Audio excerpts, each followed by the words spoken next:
Bom dia, gente. Graça e a paz do Senhor Jesus estejam conosco aqui essa manhã. Amém? Gente, eu tenho que confessar para vocês que é sempre bom demais. Tinha um tempo já que eu não vim aqui, mas é bom demais estar aqui na Igreja República. Eu me sinto muito bem recebido, muito bem cuidado. Então eu queria agradecer ao pastor Arthur, ao conselho dessa igreja pelo convite. Aprontaram uma dessa para vocês aí, colocaram eu para pregar hoje, hein? Misericórdia. Mas graças a Deus por isso. E como é bom ver a igreja cheia de crianças, hein, gente? Que bênção. Olha, eu creio aqui que logo vocês vão precisar de um lugar maior aqui, viu? Porque essa igreja está crescendo para a honra e glória do nosso Senhor Jesus Cristo. Amém? E como é bom poder provar disso, como é bom poder ver isso. E o pastor Arthur, quando ele me convidou para estar aqui essa manhã, trazendo a palavra, dividindo um pouquinho algumas coisas aí com vocês, ele me falou assim, olha, a gente tem caminhado sobre uma temática, sobre uma ideia de falarmos sobre uma igreja pastoral, de incentivarmos o cuidado mútuo, de incentivarmos o aconselhamento bíblico, a cuidarmos uns dos outros, a pastorearmos uns aos outros. E aí quando ele foi falando isso aí comigo, quando ele foi dividindo um pouquinho sobre o que vocês têm vivido, sobre o que ele tem pregado, sobre o que vocês têm experimentado aqui a respeito dessa igreja, como uma igreja pastoral, uma igreja que cuida uns dos outros, para mim foi inevitável lembrar da grande comissão que Jesus dá para a igreja, que está lá em Mateus capítulo 28, eu queria que você abrisse a sua Bíblia lá. Mateus, capítulo 28, nós vamos ler do verso 18 até o 20, um texto bastante conhecido, e que muitas vezes nós entendemos que essa comissão que Jesus está dando para a igreja é o ide, mas na verdade a grande comissão ali é o fazer discípulos, é o pastoreamento mútuo aí. Mateus 28, verso 18 até o verso 20, diz assim a palavra de Deus. Jesus, aproximando-se, falou-lhes dizendo, toda a autoridade me foi dada no céu e na terra. Ide, portanto, e fazei discípulos de todas as nações, batizando-os em nome do Pai, e do Filho, e do Espírito Santo, ensinando-os a guardar todas as coisas que vos tenho ordenado. E eis que eu estou convosco todos os dias, até a consumação do século. Até aí. Vamos orar mais uma vez, querido? Pai, nós confiamos no Espírito Santo. Nós confiamos no Senhor.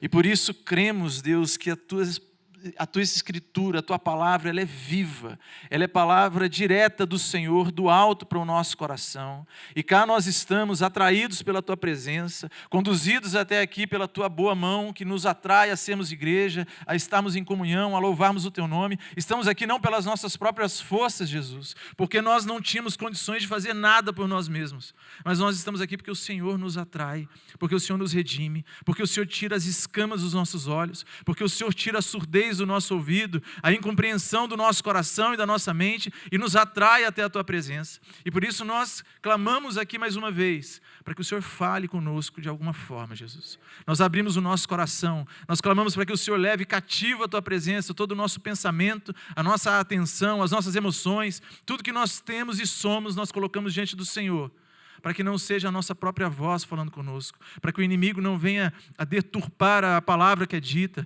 Pai, para que não seja a palavra deste teu servo aqui, tão pobre e pecador, Pai, mas que seja o teu Santo Espírito falando conosco, de forma individual e também de forma coletiva como igreja. É isso que nós oramos e agradecemos já de antemão, porque sabemos que o Senhor falará conosco, no nome e para a glória de Jesus. Amém.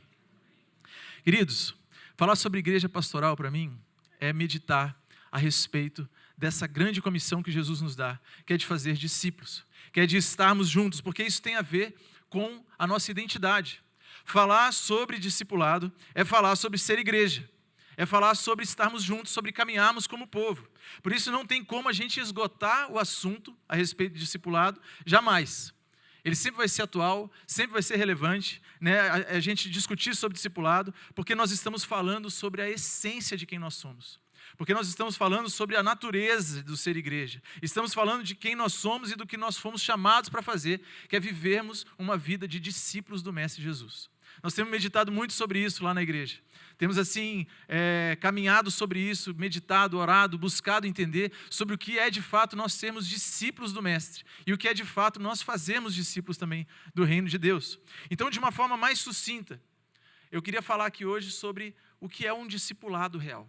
O que é de fato nós sermos discípulos de Jesus e o que é de fato nós sermos uma igreja pastoral que cuida uns dos outros, que fazem discípulos. O que significa isso? O que implica essa caminhada aí? E nós podemos, de uma forma bem resumida, dizer que o discipulado real, ele é composto por 2 atos distintos. Tem 2 coisas distintas que nós precisamos entender quando nós falamos sobre discipulado, sobre sermos uma igreja pastoral. A primeira delas é o de seguir a Cristo. Nós precisamos ser seguidores de Jesus. Nós precisamos conhecer os passos do Mestre. Nós precisamos ir atrás dele. Não tem outra forma da gente ser uma igreja pastoral se a gente não estiver seguindo Jesus. E a segunda coisa é que a gente precisa aprender a levar pessoas a seguirem a Cristo. E aí tem uma particularidade do discipulado, né? Porque a gente às vezes pensa que fazer discípulos, que caminhar em comunhão, que ser esse aconselhamento mútuo, essa caminhada juntos, é nós fazermos discípulos dos líderes, né? Da liderança, do discipulador, do pastor, do mestre, mas não, é mais do que isso, levar as pessoas a seguirem a Cristo. São 2 atos distintos, mas que eles não podem ser separados. Eu não posso ajudar alguém a seguir a Jesus se eu não estiver seguindo Jesus. E não há melhor fonte para nós estudarmos isso e pensarmos sobre o que é um verdadeiro discipulado, o que é verdadeiramente uma igreja pastoral, se não for à luz das Escrituras. E o que as Escrituras falam sobre isso? O que as Escrituras nos mostram sobre um verdadeiro discipulado? Primeiro, queridos, a gente precisa entender que o conceito de discípulo e discipulador, ele não aparecia tão claramente estabelecido lá na teologia do Antigo Testamento. Se você for ler o Antigo Testamento, você não vai ver muito a figura de um discípulo, do discipulador. A ideia ali era de servo, era aquele que aprendia, era aquele que servia a um mestre, que servia a alguém. E na Septuaginta, os termos que são utilizados no Novo Testamento para discípulo e discipulado, eles aparecem constantemente relacionados a aprendizado, a estarmos aprendendo, a estarmos bebendo de uma fonte, a estarmos assimilando coisas novas. Lá em Deuteronômio, por exemplo, no capítulo 5, verso 1, diz assim, que chamou Moisés a todo Israel e disse-lhe: ouvi, ó Israel, os estatutos e juízos que hoje vos falo aos ouvidos, para que os aprendais e cuideis de cumprir. Esse aprendais ali é para ser discípulo. Lá em Deuteronômio também, no capítulo 18, no verso 9, diz assim: quando entrares na terra que o Senhor teu Deus te der, não aprenderás a fazer conforme as abominações daquele povo. Ou seja, Deus instruindo o povo, fala assim, ó, quando vocês entrarem nessas terras, forem dominando, vocês não se tornem discípulos deles, não tem discipulado lá. Não vão aprender com eles ali aquelas coisas que eles estão fazendo, que estão distantes de mim. Então isso mostra, meus irmãos, que o discipulado no Antigo Testamento, ele estava fundamentalmente relacionado ao conceito de ser aluno, de ser aprendiz e principalmente da lei de Deus, de conhecer quem esse Deus é. Então, muito mais do que ser um discípulo de alguém, o judeu daquele tempo ele era um discípulo do que Deus revelou através da lei dos profetas. Está dando para entender isso? Está pesado aqui, mas a gente já vai entrar numa parte mais tranquila. Mas assim, quando a gente olha esse conceito lá no Antigo Testamento, a gente percebe isso. E no Novo Testamento, nós vemos nos Evangelhos, principalmente Mateus, a questão do discípulo e do discipulado já aparecerem de uma forma mais abrangente. Parece que no Novo Testamento ele começa a abrir um pouco a nossa visão sobre isso. Jesus, em alguns momentos, ele fala sobre o fundamento do ser seu discípulo e permanecer nele. Jesus fala sobre dar frutos, sobre glorificar, como uma finalidade do ser discípulo. Nós somos discípulos de Jesus porque nós damos frutos. Lá em João 15, 8, fala assim: nisto é glorificado meu Pai, em que deis muito fruto, e assim vos tornareis meus discípulos. Frutificar tem a ver com seguir a Jesus. Tem a ver com cuidarmos uns dos outros, tem a ver com ser igreja. Jesus ainda fala também no Sermão do Monte que a razão de ser discípulo é descortinar o reino dos céus para o mundo. Já pensou nisso? Você seguir a Jesus, você ser discípulo de Jesus, uma das razões para isso, o que Deus vai usar você, como Ele vai te usar como instrumento nesse mundo, no tempo de hoje, na sociedade de hoje, é através da sua vida ser descortinado o reino para quem vive à sua volta. Para que através de você, as pessoas possam ver algo diferente, alguma coisa diferente. Jesus diz assim: assim brilhe também a vossa luz diante dos homens, para que vejam as vossas boas obras e glorifiquem ao Pai que estás nos céus. É olhar para a vida da igreja e glorificar a Deus, o ímpio. Aquele que não conhece a Deus, ele vê a nossa vida, ele vê a nossa comunhão, a forma como nós nos cuidamos, a forma como nós tratamos as nossas vidas, como nós conduzimos a nossa vida. Ele olhar para tudo isso, o mundo aí fora olhar para tudo isso e falar assim: caramba, glória a Deus. É até diferente, mas é isso que Jesus está falando. Jesus fala que pelas obras dos discípulos o mundo possa ver a exibição da glória de Deus. Pelas obras dos discípulos o reino será exaltado, será visto, e as pessoas irão glorificar a Deus por isso. Então, meus irmãos, em algumas passagens, Jesus conclama alguns para discípulos e os chama a seguirem. E ainda em algumas outras, Jesus aponta para o custo que é ser seu discípulo. Jesus fala muito sobre isso, sobre a questão da igreja ser um ambiente de discipulado. E no texto que nós lemos hoje, nós somos ordenados a fazer discípulos, somos ordenados a cuidarmos uns dos outros. O texto que eu escolhi hoje aqui para nós meditarmos essa manhã é um texto que Jesus nos ordena a fazer isso. Ele fala assim, a grande comissão da igreja é esse cuidado mútuo. É trazer gente para perto, é caminhar fazendo discípulos de todas as nações. E nas palavras de Jesus podemos compreender ainda mais algumas verdades sobre o que é verdadeiramente isso. Nós vemos que Mateus focaliza o discipulado mais do que outros evangelhos. Ele fala o que os discípulos creem sobre Jesus, como eles se comportam, o que eles devem estar dispostos a abandonar. E quando a gente olha para Jesus arrebanhando os 12 ali, a gente vê que eles largaram toda a vida deles, né? Os discípulos foram aqueles que abandonaram tudo para seguir a Jesus. Foram aqueles que deixaram toda a sua vida para seguir o Mestre, para seguir a Cristo. Então, viver esse verdadeiro discipulado, esse cuidado mútuo em Cristo, e ser o seu imitador e o seu seguidor, é edificar-se sobre um fundamento sólido. É edificar-se sobre o Senhor Jesus. Então, queridos, o discipulado ele não pode ser uma agenda da igreja. Ele não pode ser uma apostila, ele não pode ser uma coisa meramente estrutural, um curso, uma série de encontros, mas ele é a completude da nossa vida.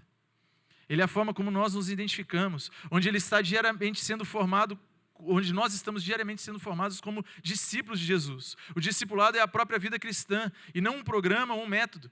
O discipulado não é reservado a um grupo espiritual, mas a todo aquele que é cristão.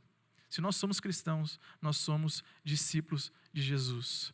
O discipulado não é opcional, como se ele fosse apenas um estágio, né? Como se ele fosse apenas assim, a minha entrada na igreja. Eu entrei, agora eu frequento aqui a classe do discipulado e tal, e depois isso se vai. Não, faz parte da nossa identidade. E Jesus ainda fala assim, ensinar a obediência, né? No texto que nós lemos. Isso nada mais é do que a teologia viva, ou seja, é atingir a nossa mente e o nosso coração, a inteligência e a prática. Então, o discipulado ele não é um programa de crescimento, o discipulado é a natureza de seguir a Jesus. É aquilo que nos identifica, tem a ver com a nossa identidade. E, queridos, a verdadeira igreja de Cristo, o verdadeiro discípulo de Jesus, ele nunca vai perder a sua razão de ser, porque é mantendo a sua razão de ser por toda a sua vida que ele se mantém como discípulo. É mantendo a nossa razão de ser. A gente nunca perde a nossa razão de ser discípulo, porque é mantendo ela que nós nos mantemos também como discípulos. E muitas vezes nós erramos na nossa vida, né, meus irmãos? Se a gente parar para pensar aqui, nós tropeçamos, muitas vezes nós falhamos, muitas vezes o nosso coração é alvo de uma própria incredulidade nossa. A gente falha nos nossos próprios passos, muitas vezes, porque nós esquecemos essa nossa identidade. A gente, às vezes, nos vê muito como membros meramente de igreja, como alguém que serve a uma igreja, como alguém que serve, como alguém que faz parte de uma membresia, que assume alguns ministérios, mas nós esquecemos que muito mais do que apenas ser membro de uma igreja, nós somos convocados a sermos discípulos de Jesus de forma integral. Isso é como a nossa identidade. E o John Stott ele fala isso, ele fala que a razão de quase todas as nossas falhas é a facilidade que nós temos de esquecer a nossa identidade como discípulos. Então, queridos, a igreja pastoral é a igreja que entende que é discipulado. Eu sei que talvez, para alguns, essa palavra discipulado pode soar ruim, né? Eu já conheci algumas pessoas na igreja que tiveram, por outras experiências, passando por discipulados, que eram, às vezes, assim, feitos de forma irresponsáveis e que trouxeram mais feridas, na verdade, do que crescimento. E, às vezes, ouve a respeito disso e pensa assim, poxa, esse negócio não é tão legal. Tem um tanto de discipulador aí, de programas de discipulado em algumas igrejas que são opressores, às vezes, que distorcem a palavra de Deus e talvez criam marcas em alguns corações. Queridos, mas não deixe essa marca aí tomar conta da sua mente, do seu coração, porque, de fato, ser discípulo nos identifica. Ser discípulo é entendermos que nós somos chamados a ser uma igreja que cuida uns dos outros. Ter realmente um cuidado, discipular uns pelos outros, é atender aquilo que Jesus nos chama para fazer. Então, se ser discípulo faz parte da nossa identidade, se nós devemos realmente estar constantemente numa vida de discipulado, tanto seguindo a Jesus, como levando outros a seguirem a Jesus, se isso nos identifica, eu entendo então que o discipulado, a igreja pastoral, é uma caminhada da nossa vida. Se ela não é de fato uma agenda da igreja, um programa, um curso, uma classe da EBD, ela é de fato uma caminhada de vida. O discipulado é uma caminhada de vida. E nesse texto que nós lemos aqui, eu queria destacar 4 coisas a respeito dessa caminhada. Eu queria que nós fôssemos embora hoje, talvez para as nossas casas mais tarde, entendendo que o ser uma igreja pastoral, o ser discípulo de Jesus, o ser chamado a fazer discípulos, inclui uma caminhada de vida, e nessa caminhada de vida tem pelo menos 4 coisas que nós precisamos entender e preservar durante essa caminhada. E a primeira delas, querido, é o que está no primeiro versículo, que a caminhada de um discipulado real, de ser uma igreja pastoral, é uma caminhada de fé e ortodoxia. O versículo 18 ele diz assim: Jesus, aproximando-se, falou-lhes dizendo: toda autoridade me foi dada. Jesus, antes dele comissionar a igreja, ele aponta para ele mesmo, ele fala assim: olha, eu sou o dono de toda a autoridade. Quem está nos comissionando a sermos uma igreja discipular, a ser uma igreja pastoral, a sermos discípulos dele e a fazermos discípulos, é nada mais, nada menos do que o Criador de todo o universo, do que aquele que criou todas as coisas que nós conhecemos, e por isso ele tem toda a autoridade. É ele quem define como ele quer ser adorado, como ele quer ser seguido, como que a igreja deve ser, como que ele quer que o reino seja expandido. Quem está nos comissionando para esta missão é o Criador de todas as coisas. Então o discipulado real, ele se inicia numa caminhada de fé e de ortodoxia de fato, no sentido de que não há condições de nos tornarmos discípulos de Jesus sem aceitarmos de fato ao que o Mestre Jesus ensina e ordena. Está dando para entender isso? Para nós sermos uma igreja pastoral, para nós sermos uma igreja que discipula, que somos discípulos de Jesus, nós precisamos entender o que Jesus nos fala. Nós precisamos nos alimentar das palavras de Jesus. Nós precisamos receber com autoridade. Precisa ser uma caminhada, em primeiro lugar, de realmente termos fé em Cristo e também de ortodoxia no sentido de conhecermos as coisas de Deus. Nós precisamos amar a palavra de Deus, queridos. Não tem como nós sermos seguidores de Jesus, não tem como nós cuidarmos de nós mesmos, cuidarmos da igreja, cuidarmos uns dos outros, recebemos os novos membros, aqueles que vão se convertendo, ensinarmos as crianças que tanto têm se multiplicado aqui. Não tem como a gente fazer isso se a gente não conhecer o Cristo, Filho de Deus o Pai, se a gente não amar as coisas dele. Quando nós olhamos para todo o evangelho de Mateus, nós percebemos que o discípulo, ele é basicamente alguém que acredita no seu mestre, no que o seu mestre ensina, porque é o seu mestre que o ensina. Ele vive como o seu mestre ordena, porque é o seu mestre que ordena.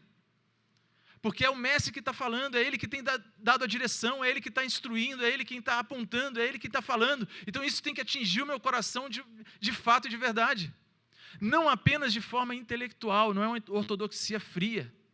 E também nem tampouco é uma ortodoxia que alcança o meu intelecto, o meu entendimento, o meu conhecimento e também às vezes a minha emoção. Eu olho para a redenção em Cristo Jesus e eu tinha um familiar que ele era assim. Eu via às vezes a vida dele assim, ele tinha um tanto de falha, pecava, errava um tanto de coisa. E às vezes a gente sentava e começava a conversar e começava a falar de tudo que Cristo fez por nós e ele vinha as lágrimas todas as vezes. Mas passava alguns dias e ele estava de volta em alguns vícios, em algumas lutas, em algumas dificuldades. Então, a caminhada de fé, entender o que Jesus está falando para nós, é uma caminhada de fé, de ortodoxia não fria, não só no intelecto, não só na emoção, mas também de uma forma que transforme a nossa vontade, que transforme quem nós somos. Eu gostava disso e não gosto mais. Eu era assim, isso aqui me tentava, e ainda às vezes me tenta, mas eu coloco esse afeto, esse desejo diante da cruz de Cristo. Nós precisamos entender isso, queridos. Precisamos entender Cristo na nossa vida como Senhor e detentor de um jugo sobre nós, como uma instrução autoritativa. O que a palavra de Deus nos ensina, onde ela nos direciona, nós devemos receber e assimilar isso. Queridos, por mais que isso soe fundamentalista demais, talvez alguns ouvidos sensíveis, não há como nós seguirmos a Jesus se nós discordarmos da doutrina cristã. Não há como nós seguirmos a Jesus se nós não entendemos as doutrinas da graça, ou ainda se não conhecemos bem a quem é o Cristo de fato, o que Ele disse, o que Ele exige de nós, quais são as implicações do reino. Se nós não zelarmos por isso no nosso meio, nós corremos o risco de criar um Cristo para nós. A gente criar um Cristo, a gente mistura lá um Jesus de barro, metal e adora Ele, fala, esse aqui é o Jesus que eu gosto. A gente acha que a igreja, ou que o reino de Deus virou um supermercado. Quando começa a falar de alguns assuntos, a gente fala assim, não, isso aqui eu não vou levar hoje. isso aqui para mim não. Agora isso aqui é bom, isso aqui aleluia, eu vou receber. A gente começa a criar um Cristo. É tipo Judas. Você lembra de Judas? Judas caminhou 3 anos com Jesus, cara. Você já pensou? Ele foi chamado por Jesus, ele caminhou, ele viu o que Jesus falava, ele viu o que Jesus fazia. Ele viu todas as coisas, só que ele compreendeu, ele conhecia a lei, ele conhecia o Antigo Testamento, só que ele compreendeu a libertação de uma outra forma, ele levou para um lado meramente político. Jesus vai nos libertar aqui do Império Romano, é isso, o novo reino é esse. Ele vai tirar o povo judeu do jugo do Império Romano. Então é isso, Jesus, estamos juntos. Na hora que ele entendeu que Jesus não era bem o Jesus que ele tinha construído, sabe o que aconteceu? Ele se decepcionou com Cristo. Ele se decepcionou com Jesus. Poxa, Jesus, o Senhor não vai fazer isso? A minha vontade é melhor que a sua, então deixa eu dar um jeito. E quando nós não entendemos que ser uma igreja pastoral é uma caminhada de fé e de ortodoxia, de conhecer quem é esse Cristo, a gente corre o risco de construir um Jesus para nós. E isso é um risco muito grande, queridos. E Jesus nos fala: tomai sobre vós o meu jugo e aprendei de mim, porque eu sou manso e humilde de coração.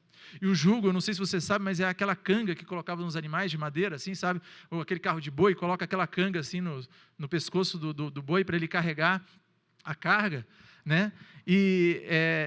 Então, isso mostra para mim que Jesus, ele não está oferecendo uma independência completa, uma anarquia, uma antinomia, ou seja, assim, venha para o meu reino, isso é tudo sem lei, não, é do jeito que você quiser, é fazer como você bem entender, não é isso. Não é sem lei, sem diretrizes. O nosso Deus, ele é um Deus de ordem, mas ele oferece um jugo mais leve, não porque ele exige menos responsabilidade de mim, não porque vai ser fácil seguir a Jesus, porque bem na verdade a santidade às vezes nos incomoda. Existe um peso sobre isso, não é fácil seguir o mestre, e não é isso que Jesus está falando. Ele não fala que é leve porque vai ser mais fácil, porque vai ser tranquilo, porque você só terá vitória. Não é isso que Jesus está dizendo, mas é um fardo leve porque é administrado por um bom pastor que te ama, que te deseja, que ele quer ter você perto. Então ele fala assim: olha, querido, tem aqui uma forma de seguir, tem um jugo, mas ele é leve porque eu estou cuidando de você, porque eu estou perto, porque eu te amo. Nós precisamos entender isso. O discipulado é uma caminhada de fé e de ortodoxia. Precisamos amar a palavra de Deus, queridos. Precisamos amar estudar, precisamos amar conhecer, precisamos amar a confrontar os questionamentos mais íntimos do nosso coração que levantam dúvidas para nós, porque isso vai fazer os seus pés ficarem ainda mais fundamentados no reino de Deus, porque vai fazer com que o seu coração esteja ainda mais firme na rocha que é Jesus, vai conhecer ainda mais Ele, para aquele dia que você passar, aquele dia cinza da sua vida, que você não estiver sentindo nenhum cheiro de Cristo, você vem na igreja, parece que não acontece nada, você não sente nada, você não percebe nada, o seu coração está tão firmado nele, que é como José, lá no Egito, que a gente sabe, né? A gente lê a Bíblia e a gente vê assim: o Senhor estava com ele, o Senhor estava com ele. Para nós é muito legal ler que o Senhor estava com ele, mas José mesmo não via nada. José mesmo estava lá preso, esquecido, estava lá sendo injustiçado, estava lá sendo vendido pelos irmãos. Ele não via nada, ele não sentia nada talvez, mas ele sabia, ele conhecia, e o coração dele ficou firme no Senhor. Ser uma igreja pastoral é uma caminhada de vida. E, em primeiro lugar, é uma caminhada de fé e de ortodoxia. Amém, queridos? Eu sei que eu já estou ultrapassado no tempo, porque eu tenho 4 pontos, falei só o primeiro, mas eu queria dar mais um exemplo, porque eu gosto muito desse exemplo. Tem um texto também que Jesus fala assim, Jesus vai comer na casa de um fariseu, né? E quando ele sai de lá, diz que multidões seguiam ele, né? E é interessante, porque talvez a gente, no lugar de Jesus, faria um tanto de besteira, né, gente?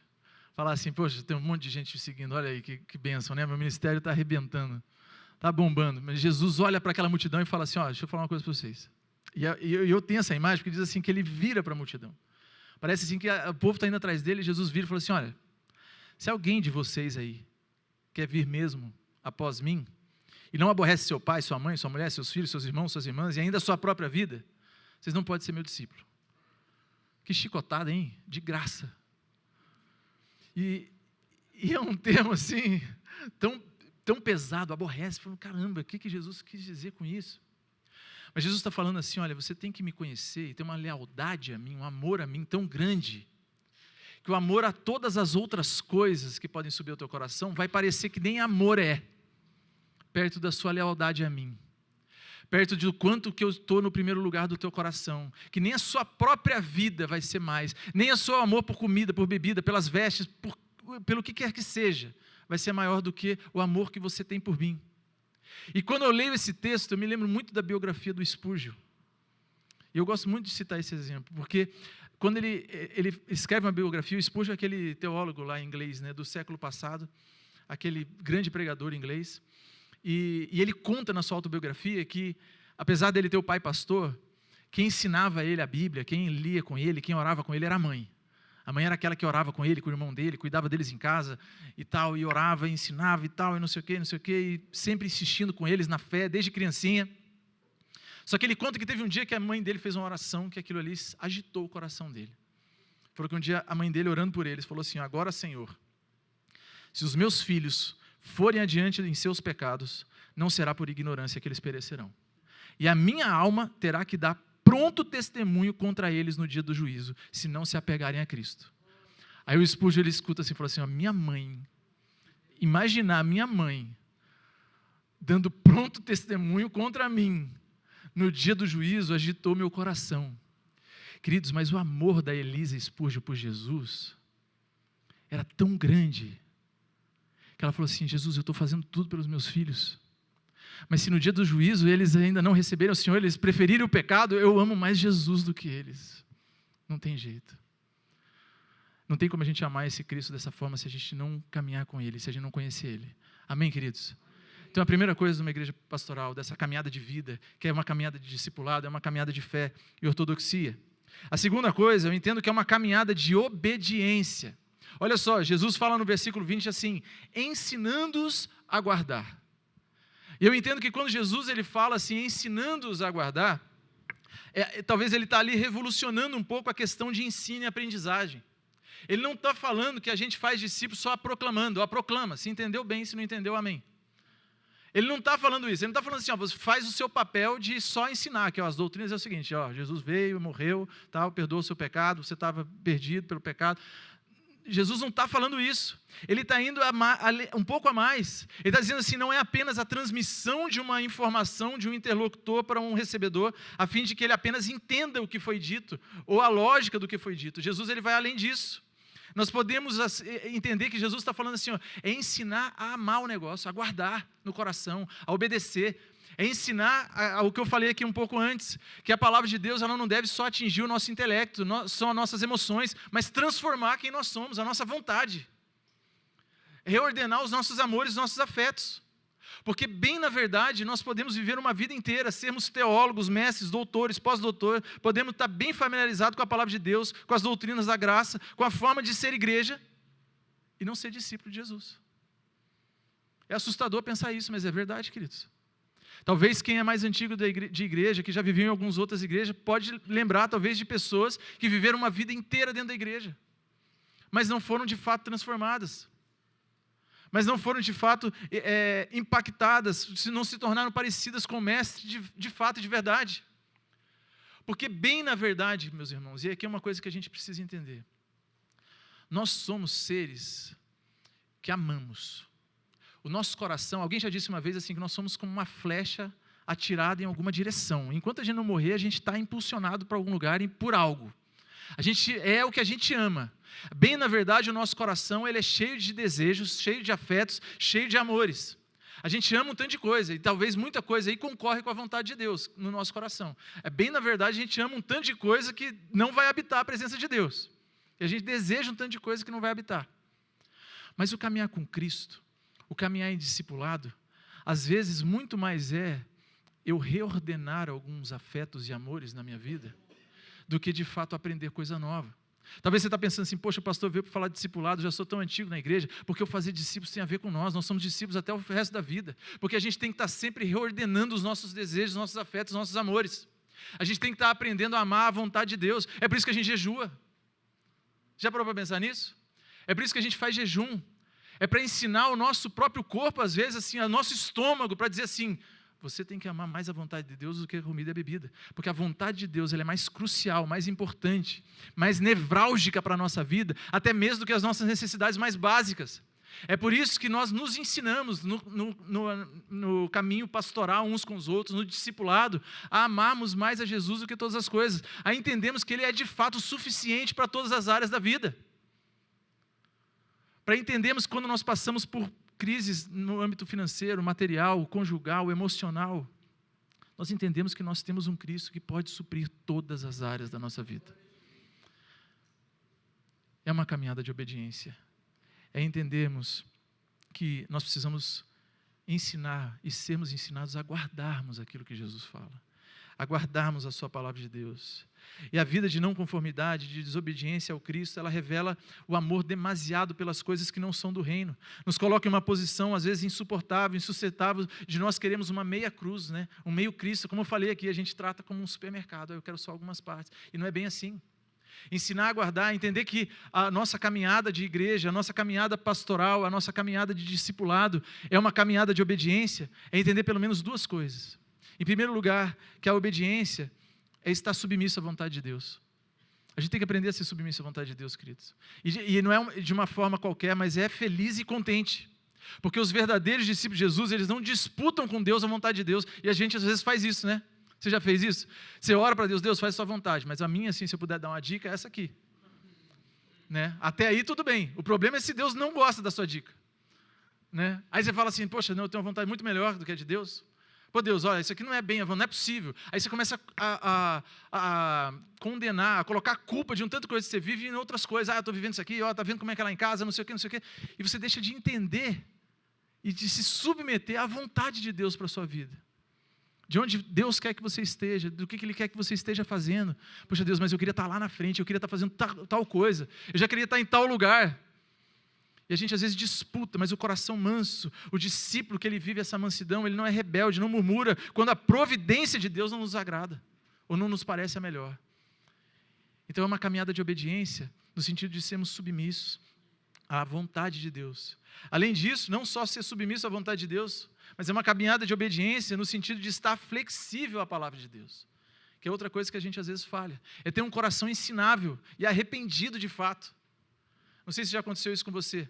De às vezes você se deparar com algo na palavra de Deus, algum ensinamento na palavra de Deus que vai diretamente de encontro ao que você está vivendo. Você fala assim, caramba, isso aí eu preciso aprender mesmo. Eu estou muito longe disso. Já aconteceu isso com você? Só comigo. Agora o ponto é o seguinte, quando isso acontece, a gente não quer mudar. Fala assim, mas deixa eu deixar esse negócio guardadinho aqui mesmo. Deixa eu deixar assim, isso não é guardar em obediência.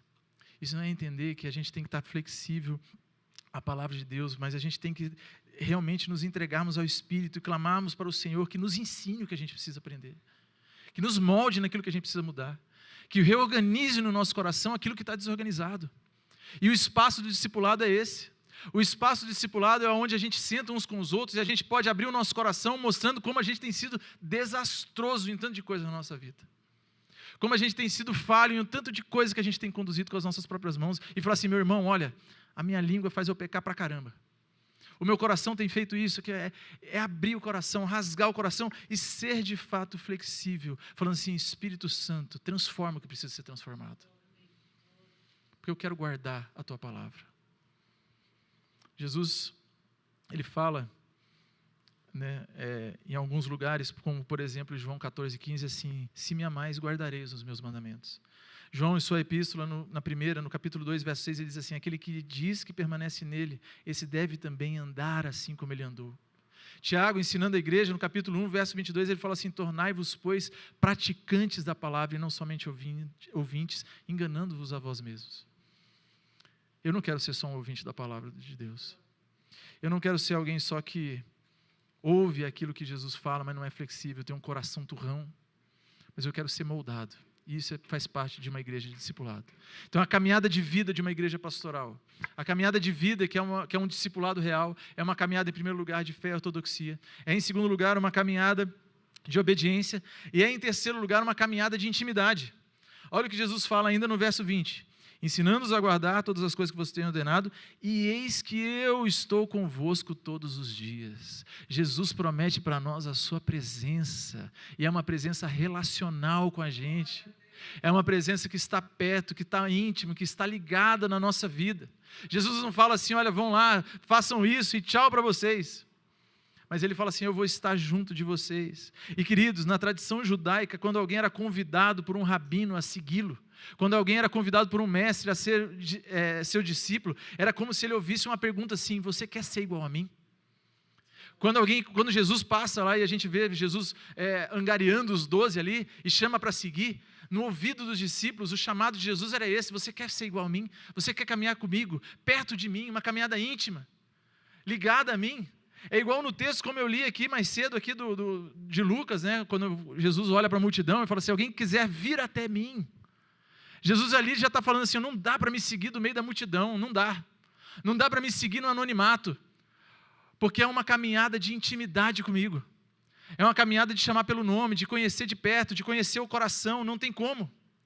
Os discípulos, eles caminharam tão próximos de Jesus, eles caminharam tanto tempo com o Mestre, tanto tempo com Cristo, que eu acho interessante demais pensar o seguinte, que quando Jesus é assunto aos céus, e começa ali a igreja primitiva, a partir dos discípulos, né, depois da ressurreição de Jesus, a gente não se vê hora nenhuma os discípulos perguntando assim: o que Jesus faria nessa hora?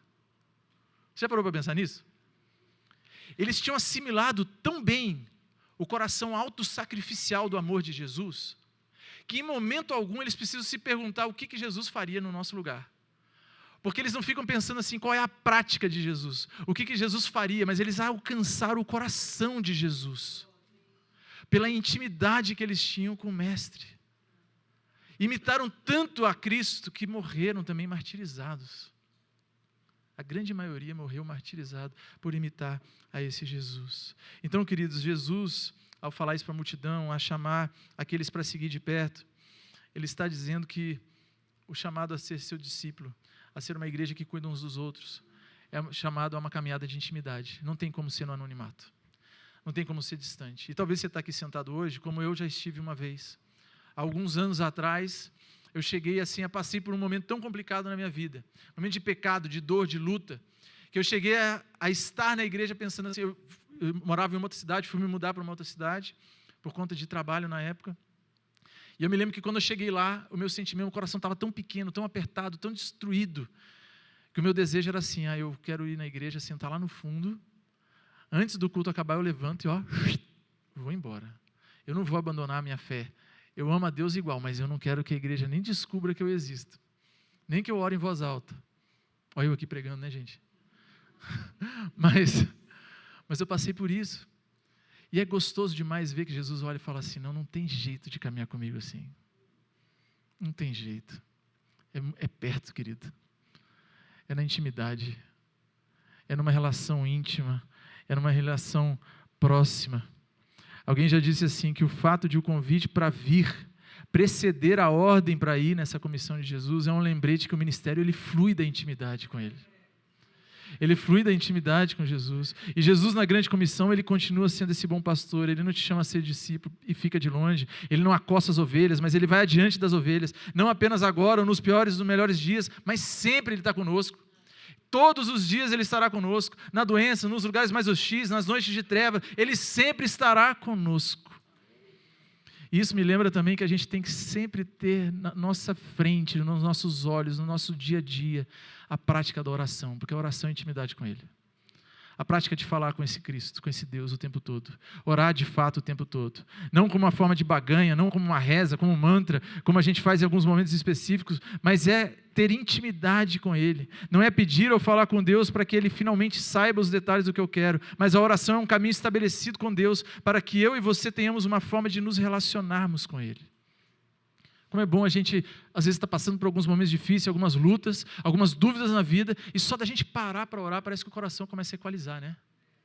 A gente está atribulado na correria, semana corrida, um tanto de coisa, parece que está dando tudo errado. Pô, bati o carro, aconteceu tal coisa, perdi tal coisa, tudo dando errado. Aí parece que só de separar um pouquinho ali na solitude, assim, de falar: Senhor Jesus, eu estou aqui na Tua presença, eu confio no Senhor, parece que o coração já vai assim, olha... Você já vai sentindo aquele abraço gostoso do Mestre, né? Eu estou aqui com você, querido. Estou perto de você.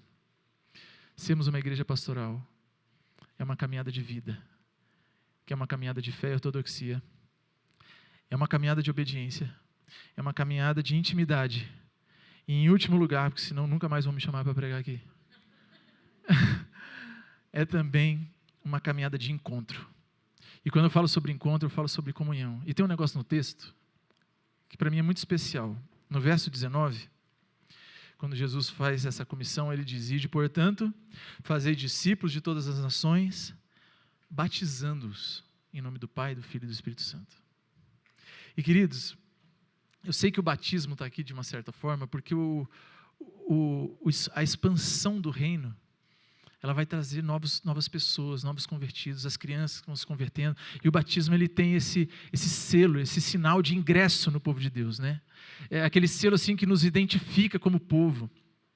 Mas eu acho muito interessante e muito significativo Jesus citar o ato de batizar, porque o batismo ele é um meio de graça, ele é um sacramento. Né? E existe uma peculiaridade sobre os meios de graça e sobre os sacramentos que é maravilhoso demais, porque tudo que é sacramento, que é a Santa Ceia e o batismo, que são meios de graça, são meios que Jesus instituiu para que a igreja faça, onde ali ele estaria presente de uma forma especial. É bem verdade que Cristo está sempre presente na nossa vida, amém? Graças a Deus por isso. O Espírito Santo é presente na nossa vida o tempo todo. Quando nós nos reunimos aqui como igreja, nós cremos que o Senhor está aqui e Ele de fato está. Mas na ordenança sobre os meios de graça, sobre os sacramentos, que é o batismo e a ceia, ele fala assim, ali a minha presença ela está de uma forma especial. Ali tem um negócio diferente que acontece. E isso na época da reforma gerou uma discussão grande, né? Tinha gente que falava assim, onde é que Jesus está na hora da ceia? Ah não, ele está no pão e no vinho, na hora que a gente engole vira carne e sangue. Não tem nada a ver, está viajando. Não tem nada a ver com isso. É só um memorial, a gente está aqui fazer em memória de mim. Então a gente está só lembrando de Jesus. Mas não, nós cremos que não. Nem só um memorial, não é só você assistindo seu vídeo de casamento, vendo como você era mais magro naquela época, tinha mais cabelo, não é isso, mas é vivendo aquele casamento de volta, sabe? Existe aquela presença de Jesus de uma forma especial, porque a gente está lembrando do passado, mas a gente está olhando para o futuro também, para as bodas do Cordeiro. Quando a gente se senta na mesa e a gente ceia junto e a gente faz isso no nome de Jesus, o Senhor está ali de uma forma especial porque nós estamos configurando algo que está à nossa frente quando nós nos encontrarmos com Ele. Então é um olhar para o passado, é um olhar para o futuro, se torna algo eterno, queridos. E aqui eu entendo que a presença de Jesus nos meios de graça, nos sacramentos, ela é especial porque é onde o espiritual toca o físico. É onde tem ali algo físico, como a água na cabeça, como o momento da ceia que a gente faz de forma física, mas tem um significado espiritual na eternidade. É onde o eterno toca o temporal, onde o espiritual toca o físico. Então, queridos, o ato do batismo no ato da ceia, é fato que estamos na presença de Jesus de forma especial, estamos encontrando com Ele, evidenciando sua presença, onde há elementos físicos e há a presença espiritual de Jesus, e nisso Jesus mostra como Ele é um Deus relacional e de encontro, como Ele gosta da comunhão. Como ser uma igreja pastoral precisa da gente estar junto, nos encontrando, experimentando juntos. A maior prova disso é que ele fala assim, olha, ide, portanto, fazer discípulos batizando, ou seja, vai ter um momento ali que é eterno, que é o encontro mesmo, comigo e com a igreja. Jesus se revela, age e fala de uma forma comum aos seus discípulos. Ele morreu para que houvesse a igreja, para que nós vivêssemos juntos e em comunidade, para que a gente estivesse sempre juntos, queridos. E isso me lembra também de um episódio que Jesus, já após ter morrido e ter ressuscitado, ele encontrou um espaço na agenda para caminhar com 2 discípulos que estavam indo para uma aldeia. Você lembra desse texto? Jesus, depois de ter ressuscitado, diz o texto que ele está aparecendo para algumas pessoas, alguns já viram ele, e os discípulos estão indo embora ali de Jerusalém tristes, alguns deles, né?